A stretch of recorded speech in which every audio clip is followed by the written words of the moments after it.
الفراخ هترخص محدش يخزن. منتجة دواجن بتزف أخبار سارة للمواطنين.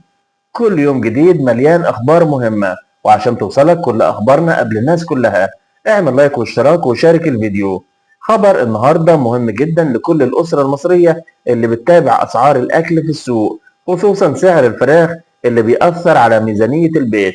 اتكلمنا مع ناس من اتحاد منتجي الدواجن وقالوا إن الأسعار مش ثابتة، لكن في خبر صار جدا لكل المواطنين. سعر الدواجن بدأ ينخفض بعد ما كان ارتفع الفترة اللي فاتت.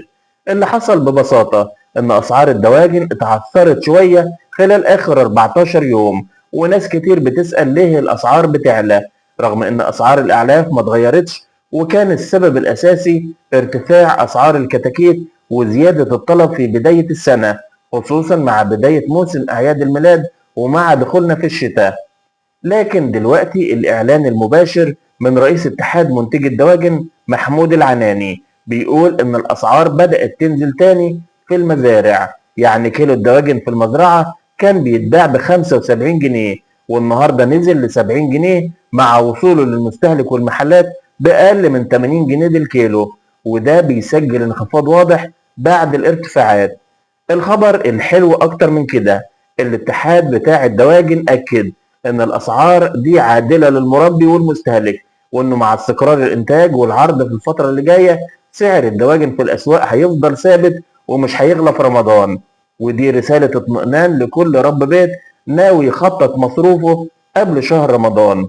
المهندس العناني نبه كمان إن مصر بتنتج دواجن وبيض أكتر من احتياجها السنوي، وإن في فائض بيتم تصديره لبعض الدول، وإن الأسعار اللي بنشوفها دلوقتي جاية نتيجة توازن بين العرض والطلب في السوق، وده بيدي هدوء للسوق. وفي نقطة مهمة جدا، بعض الأخبار المغلوطة عن أسعار الدواجن ممكن تربك السوق وتخلي الأسعار تمشي عكس الحقيقة. عشان كده لازم ناخد معلوماتنا من الجهات المختصة زي اتحاد منتجي الدواجن. الخلاصة، الأسعار اللي كانت بتعلى في الفراخ مؤخرا بدأت فعلا تهدى وتنخفض، والسعر في المزرعة نزل لتحت ال 70 جنيه للكيلو، وده خبر يخص كل بيت سواء كنت ناوي تشتري الأسبوع ده أو بتخطط لرمضان. تابع الأسعار أول بأول عشان ما تفوتش الفرصة.